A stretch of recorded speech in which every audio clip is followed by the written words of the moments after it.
오늘 주신 하나님의 말씀 출애굽기 32장 1절로 14절 저 한 절 여러분 한 절 교독하겠습니다. 백성이 모세가 산에서 내려옴이 더딤을 보고 모여 백성이 아론에게 이르러 말하되 일어나라 우리를 위하여 우리를 인도할 신을 만들라. 이 모세 곧 우리를 애굽 땅에서 인도하여 낸 사람은 어찌 되었는지 알지 못함이니라. 아론이 그들에게 이르되 너희의 아내와 자녀의 귀에서 금고리를 빼어 내게로 가져오라. 모든 백성이 그 귀에서 금고리를 빼어 아론에게로 가져오매 아론이 그들의 손에서 금고리를 받아 부어서 조각칼로 새겨 송아지 형상을 만드니 그들이 말하되 이스라엘아 이는 너희를 애굽 땅에서 인도하여 낸 너희의 신이로다 하는지라. 아론이 보고 그 앞에 제단을 쌓고 이에 아론이 공포하여 이르되 내일은 여호와의 절일이니라 하니 이튿날에 그들이 일찍이 일어나 번제를 드리며 화목제를 드리고 백성이 앉아서 먹고 마시며 일어나서 뛰놀더라. 여호와께서 모세에게 이르시되 너는 내려가라 네가 애굽 땅에서 인도하여 낸 네 백성이 부패하였도다. 그들이 내가 그들에게 명령한 길을 속히 떠나 자기를 위하여 송아지를 부어 만들고 그것을 예배하며 그것에게 제물을 드리며 말하기를 이스라엘아 이는 너희를 애굽 땅에서 인도하여 낸 너희 신이라 하였도다. 여호와께서 또 모세에게 이르시되 내가 이 백성을 보니 목이 뻣뻣한 백성이로다. 그런즉 내가 하는 대로 두라. 내가 그들에게 진노하여 그들을 진멸하고 너를 큰 나라가 되게 하리라. 모세가 그의 하나님 여호와께 구하여 이르되 여호와여 어찌하여 그 큰 권능과 강한 손으로 애굽 땅에서 인도하여 내신 주의 백성에게 진노하시나이까. 어찌하여 애국 사람들이 이르기를 여호와가 자기의 백성을 산에서 죽이고 지면에서 진멸하려는 악한 의도로 인도해 내었다고 말하게 하시려 하나이까. 주의 맹렬한 노를 그치시고 뜻을 돌이키사 주의 백성에게 이 화를 내리지 마옵소서. 주의 종 아브라함과 이삭과 이스라엘을 기억하소서. 주께서 그들을 위하여 주를 가리켜 맹세하여 이르시기를 내가 너희의 자손을 하늘의 별처럼 많게 하고 내가 허락한 이 온 땅을 너희의 자손에게 주어 영원한 기업이 되게 하리라 하셨나이다. 여호와께서 뜻을 돌이키사 말씀하신 화를 그 백성에게 내리지 아니하시니라. 아멘. 살아계신 하나님의 말씀입니다. 우리 오랫동안 규례의 말씀들만 쭉 봤었는데 오늘 오랜만에 스토리가 나왔습니다. 그래서 하나님께서 인도하여 내신 이스라엘 백성들이 여러분 잘 아시는 것처럼 우상을 만드는 오늘 본문의 이야기인데요. 함께 한번 보도록 하겠습니다. 자, 1절을 보십시다. 자, 지금 모세는 시내산에서 며칠을 머물고 있습니까? 며칠을 머물렀죠? 40일을 머무릅니다. 40일 동안 머물면서 많은 규례의 말씀, 또 성막 제작에 대한 말씀을 듣죠. 이제 거의 내려올 때가 다 되었는데 이제 40일을 기다리다 못한 이스라엘 백성들이 드디어 이를 벌입니다. 글쎄 40일이라는 기간이 짧으면 짧고 길면 길 수 있는데 한번 곰곰이 한번 생각해 보세요. 이스라엘 백성들의 속마음이 어떤 것인지. 기다리다 못해서 그들이 한 행동은 금송아지를 만드는 이것이 나의 신이다, 너의 신이다 하는 이 모습을 한번 우리 자신에게 비춰봤으면 좋겠습니다. 자, 보십시다. 1절을 보면은 백성이 아론에게 말합니다. 모세가 40일 전에 그 시내산에 올라갔을 때 너희에게 아론과 훌이 있지 않느냐 하면서 그 모세의 직임을 임시적으로 이 아론에게 맡겼던 것을 우리가 기억하는데요. 자, 백성들이 달려와서 말합니다. 일어나라 우리를 위하여 우리를 인도할 신을 만들라. 이 모세 곧 우리를 애굽 땅에서 인도하여 낸 사람은 어찌 되었는지 알지 못함이니라.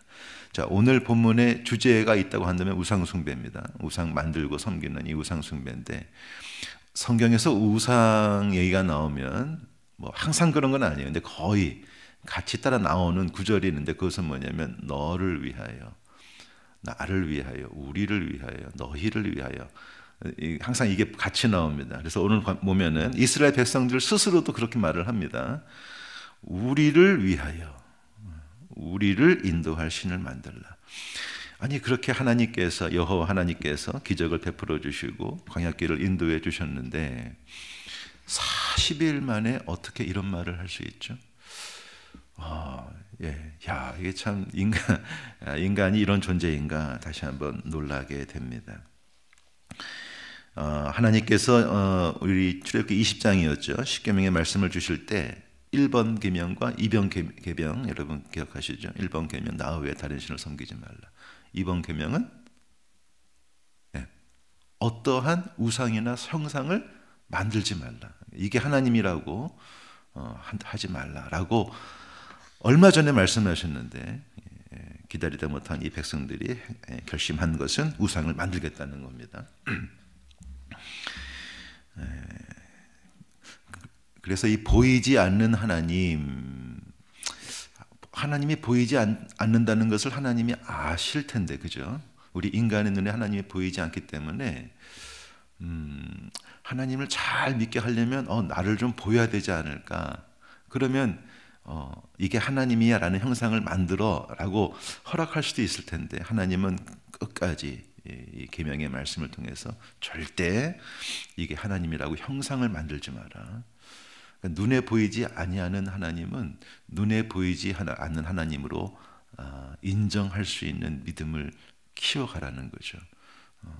근데 이스라엘 백성들은 40일 동안 하나님이 보이지 않을 뿐만 아니라 그들의 리더 모세도 보이지 않으니 흔들리는 겁니다. 그리고 눈에 볼 수 있고 만질 수 있는 형상을 만들어 우상으로 섬기게 되는 것이지요. 이게 우리 인간의 내면에 깊숙이 자리 잡은 그러한 모습이고 있다는 것을 우리가 반드시 기억할 수 있기를 바랍니다. 그래서 우리 안에 있는 그 죄성을 이기며 싸워가라. 그래서 하나님은 끝까지 우상을 만들지 말라 말씀하시는 것이라고 생각합니다. 자, 2절을 봅시다. 오늘 아론이 하는 행동을 보십시다. 금고리를 다 빼와라 말합니다. 이 금고리는 언제 어디서 얻은 걸까요? 여러분 기억나시나요? 출애굽했을 때 하나님께서 은금 패물을 에집트 백성에게 구해라. 구했을 때 그들이 다 내어줍니다. 빨리 내보내야 되니까. 그렇게 해서 얻어 가지고 나온 이 은금패물, 이 금인데요. 하나님은 이 금은과 은을 가지고 무엇을 하기를 원하셨죠? 우리가 앞에서 뭘 만들 때? 성막을 만들 때, 하나님의 성전을 만들 때, 특히 지성소에는 다 금이었잖아요. 그 하나님의 임재가 있는 지성소를 이렇게 만들 때 이 금을 사용하기를 원하셨어요. 그러나 이스라엘 백성들은 그 재료, 그 금을 가지고 성막이 아닌 이 우상을 만드는데 쓰는 것을 볼 수 있습니다. 저는 이 아론, 임시 리더가 된 이 아론의 속마음이 굉장히 궁금한데요. 하나님은 이 아론을 모세에게 이제 제사장으로 세우라 명하셨어요. 이제 산에서 내려오면 이 아론은 최초의 대제사장이 되는 이 엄청난 영광을 얻을 사람이 아닙니까? 아론은 어떤 마음으로 이런 마음을 했을까요? 좀 궁금합니다. 좀 곰곰이 생각해 볼 만한 것 같아요. 특히 저처럼 이제 어떤 신앙의 공동체를 이끄는 목회자 입장에서는 저도 한순간에 이 아론과 같이 우를 범할 수 있다라는 생각이 드니까 그렇게 생각이 되는 것 같아요. 자, 3절을 봅시다. 금고리를 가져왔습니다. 아론에게. 4절을 보면 아론이 금고리를 받아 부어서 조각칼로 새겨 송아지 형상을 만들었습니다. 누가 한 거예요? 아론이 한 거예요. 자, 그러니까 그들은 누구죠? 이스라엘 백성이죠. 그 송아지가 형상이 완성되자마자 기다렸다는 듯이 이스라엘아, 이는 너희를 애굽 땅에서 인도하여낸 너희의 신이로다 하면서 이제 그 우상을, 이 송아지 형상을 섬기는 것을 볼 수 있습니다. 아론이 만든 이 송아지 형상은 에집트에 여러 신들이 있죠. 우리 앞에서 봤었는데 이 신들을 보면 신이 이렇게 같이 있는 모습이죠. 머리는 동물, 몸은 뭐 인간, 약간 이런 식의 모습. 그래서 여기 송아지 형상의 신이 아피스라는 신입니다. 그래서 머리는 황소, 그리고 몸은 인간, 약간 이런 우상인데 이 이스라엘 백성들은 430년 동안 에집트에 살면서 수도 없이 그 형상을 봤겠죠. 또 그 형상 앞에서, 그 우상 앞에서 제사 드리는 에집트의 사람들의 모습을 봤을 것입니다. 또 그들도 그 예배의 행렬에 동참할 때도 많지 않았겠습니까? 그들이 기억하는 에집트의 그 아피스 신을 떠올리면서 송아지 형상을 만듭니다. 제가 이 고대 근동 공부할 때 어떤 학자는 이스라엘 편에서 이것을 좀 옹호하시는 학자들이 있어요. 예를 들면 이런 겁니다. 이들이 만든 송아지 형상은 우상을 만든 게 아니고 하나님의 발등상을 만든 거다, 이렇게 해석하시는 학자가 있어요. 그 지성소에 보면 법궤가 있고, 이 법궤가 하나님의 임재가 임하는, 하나님의 임하시는, 근데 하나님이 임하신다는 것은 하나님의 보이지 않는 하나님, 크신 하나님의 그 앉아 계신 의자가 있는데 그 하늘의 의자에 발이 내려와서 발이 딛는 곳이 어디냐? 이게 법궤라는 거죠. 발등상이라는 겁니다. 마찬가지로 이 송아지도 우상을 만든 게 아니고 보이지 않는 하나님이 앉으셨을 때 내리는 발등상이다 라고 해석한 학자가 있는데, 저는 동의할 수가 없습니다. 이들이 만든 것은 당연히 우상입니다. 왜요? 하나님이 진노하시거든요. 그죠?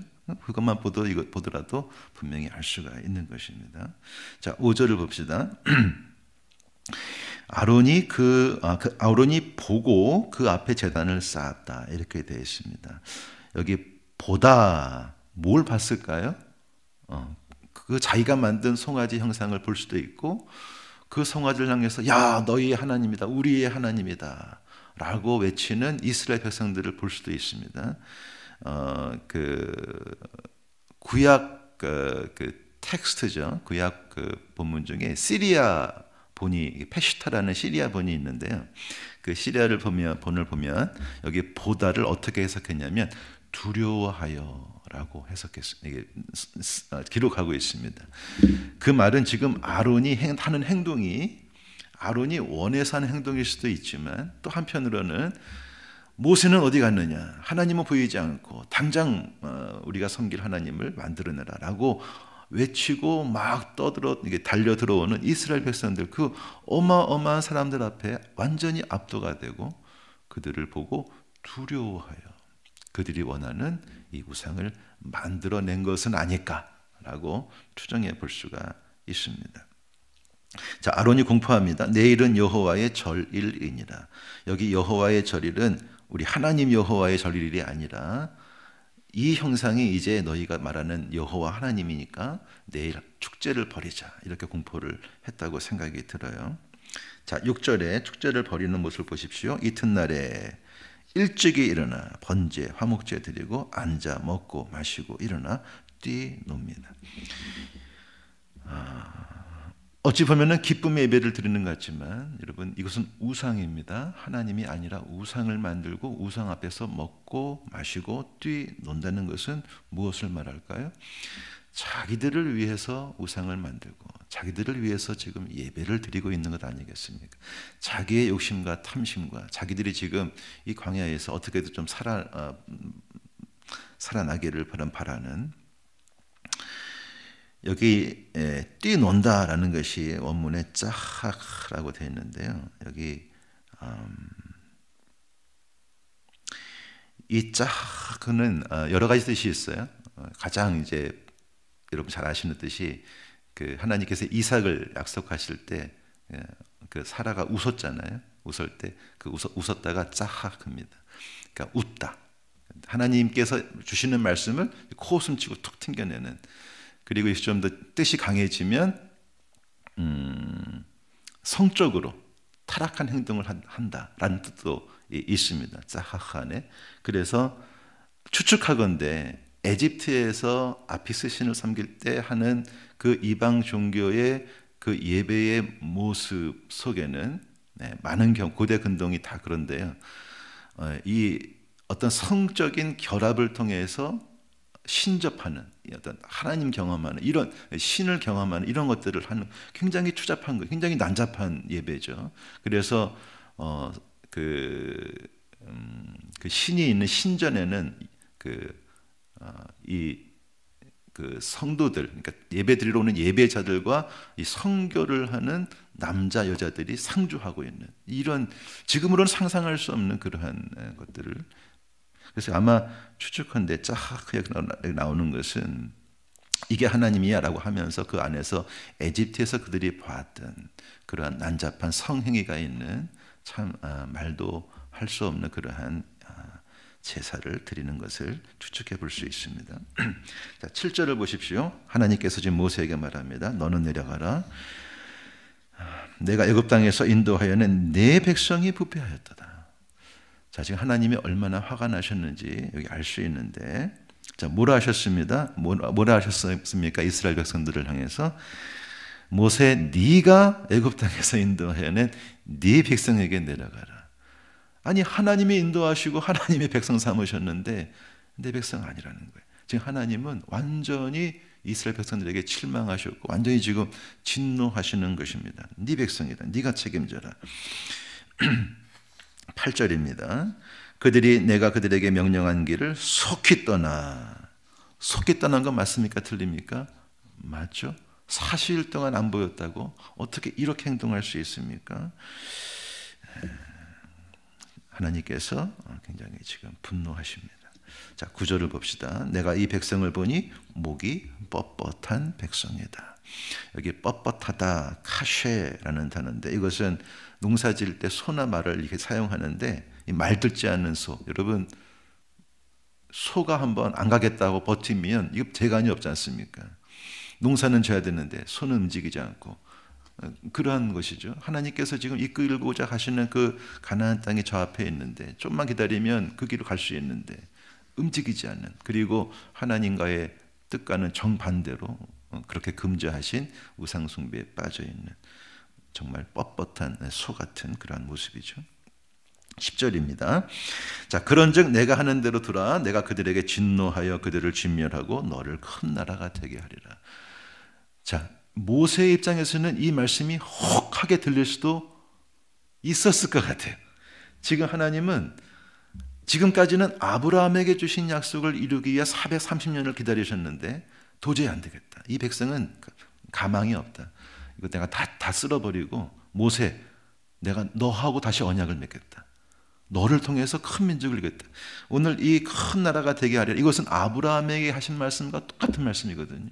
그러니까 모세 입장에서는 이게 어마어마한 어찌 보면 거룩한 유혹의 말씀일 수 있는 거예요. 오, 내가 아브라함처럼 될 수 있는 거야? 할 수 있는 제안을 하나님이 주십니다. 그러나 모세는 그 제안을 단호하게 하나님 아닙니다 하면서 중보 기도에 무릎을 꿇습니다. 11절 한번 기도를 쭉 보세요. 하나님께서 네 백성이다 말씀하셨지만 아닙니다. 주의 백성입니다. 주의 백성에게 어떻게 진노하실 수가 있겠습니까? 11절에 12절을 보십시오. 만약 그렇게 하시면 하나님 어떤 일이 벌어지겠습니까? 한번 하나님, 에집트 사람들이 그렇게 하나님을 어떻게 보겠습니까? 하나님이 그동안 믿음의 조상에게 하신 약속의 말씀은 어떻게 되는 것입니까? 하나님 이런 약속의 말씀을 주시 않으셨습니까? 그러니 그 말씀과 언약을 주님 기억하셔서 이 백성을 용서해 주십시오. 뜻을 제발 돌이켜 주십시오. 지금 눈물을 흘리며 모세는 간절히 기도하고 있습니다. 하나님께서 모세의 기도를 들으십니다. 이 세상에 하나님의 진노를 돌이킬 수 있는 이 중보기도를 드릴 수 있는 사람 몇 명이나 될까요? 손에 꼽을 겁니다. 그 중에 한 사람이 누구냐? 모세입니다. 그리고 아브라함도 비슷한 기도를 드린 적이 있지요. 소돔을 위해서 아브라함도 눈물로 의인을 구하며 기도했습니다. 그러나 의인이 없어서 그 기도는 응답되지 못하고 소돔성이 멸망을 당했었는데요. 이 모세의 마음, 아론의 마음도 궁금하고 모세의 마음도 궁금해. 저의 이 목회자의 입장에서는 와, 내가 어떻게 하면 아론의 죄에 빠지지 않을 수 있을까? 내가 어떻게 하면 모세처럼 목회할 수 있을까? 뭐 이런 기도의 제목을 오늘 저는 받게 되는 것 같습니다. 시간이 없으니까 간략하게 세 가지 기도 제목을 좀 찾고 싶은데, 첫 번째, 항상 그렇기 때문에 우상 숭배를 경계하시기 바랍니다. 40일이면 빠집니다. 40일이면 그냥 송아지 하나 나오는 거예요. 하나님께서 그렇게 경계하신 우상 숭배 그들이 왜 빠졌을까? 제가 오늘 말씀드린 것처럼 골로새 3장 5절에 그러므로 땅에 있는 지체를 죽이라 곧 음란과 부정과 사욕과 악한 정욕과 탐심이니 탐심은 우상 숭배니라. 우상 숭배가 뭐라고요? 탐심이에요. 그래서 자기를 위하여, 너희를 위하여 이런 말씀이 같이 나오는 거예요. 때로는 하나님을 우상처럼 섬길 수도 있겠어요. 왜요? 나를 위하여 하나님을 섬기면 그것도 우상 숭배일 수 있다 없다? 좀 질문이 좀 애매하긴 합니다. 그런데 정말 곰곰이 생각해 보세요. 하나님을 섬긴다는 것이 무엇인지, 하나님을 예배한다는 것이 무엇인지. 오늘날은 뭐 송아지 형상 만들어서 막 하지 않습니다. 그래도 이렇게 딱. 하지만 오늘날 현대인 속에서도, 우리 성도들 속에서도 숨어있는 탐심이 있고, 이 탐심이 겉으로 드러날 때가 굉장히 많이 있습니다. 여러분, 우상은요, 눈에 보이는 어떤 동물 형상, 이것만이 우상이 아닙니다. 눈에 보이지 않더라도. 그래서 팀 켈러 목사님 같은 분은 이제 내가 만든 시인 그 책을 쓰셔가지고 현대인의 우상의 실태를 고발을 하고 있는데요. 그분이 몇 가지 예를 드는 게 사랑, 인간의 에로스 사랑, 내가 정말 정열적인 그 사랑이 우리의 우상일 수 있고, 또 명예, 어떤 지위, 우상일 수 있고, 그리고 종교도 우상일 수 있고, 저 같은 목회자는 목회도 우상일 수 있어요. 그래서 우상이 뭐냐라고 하면은 이렇게 정리할 수 있을 겁니다. 내가 가장 사랑하고 그 대상이, 그 존재가 사라질 때 나의 모든 것을 잃어버리는, 그것이 있다면 그것은 나의 우상이에요. 여러분, 인생을 살다가 한순간에 인생이 무너지는 경험을 해보신 적이 한두 번 있지 않으십니까?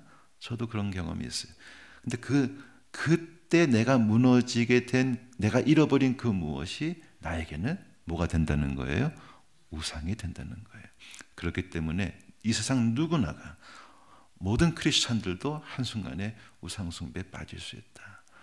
우리가 무너지지 않을 수 있는 이유는 변치 않으시는 하나님이 함께 하시기 때문인데, 그 하나님을 바라보지 못하고 하나님을 온전히 섬기지 못하기 때문에 우리의 삶이 무너지는 것을 경험한다는 거예요. 그래서 우리도 항상 이 우상 숭배를 경계하며 살아가시기를 바랍니다. 두 번째, 눈에 보이지 않는 하나님을 바라보는 훈련을 계속하자는 겁니다. 하나님은 눈에 보이지 않으십니다. 이 하나님은 우리의 육신 눈으로 볼 수 없지만, 그래서 이 세상에서는 우리의 육신 눈으로 봐야 되지만, 우리 하나님은 우리의 육신 눈을 감아야 보이시는 분이십니다. 그래서 기도해야 되고, 그래서 기도를 통해서 하나님과의 관계를 가져가야 되는 것이지요. 살아계신 하나님, 예수 그리스도를 통해 나를 본 자는 아버지를 보았다 말씀이, 어떻게 보면 저는 큰 배려라고 생각이 들어요. 예수님을 봐라, 그러면 나를 볼 것이다.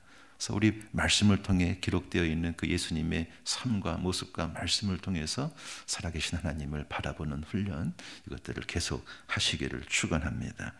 세 번째 기도 제목은 우리 주위에 불신자들이 많습니다. 오늘 모세의 눈물의 중보기도를 기억하시고, 아론과 같이 두려움에 떨어서 그들이 원하는 것을 해주는 그러한 종교인, 그런 신앙인이 아니라, 어떠한 어려운 일이 있어도 하나님의 사랑을 흘려보내는 은혜의 통로가 되기 위해 우리 주위의 많은 불신자들을 위한 눈물의 중보기도를 우리가 멈추지 않게 되기를 바랍니다. 하나님의 말씀과 언약에 기초한 그러한 중보기도, 오늘 이 시간을, 이 새벽 시간을 통해서 여러분 주위의 분들을 하나님께 눈물로 올려드리시는 귀한 시간 되시기를 주의 이름으로 축원드립니다.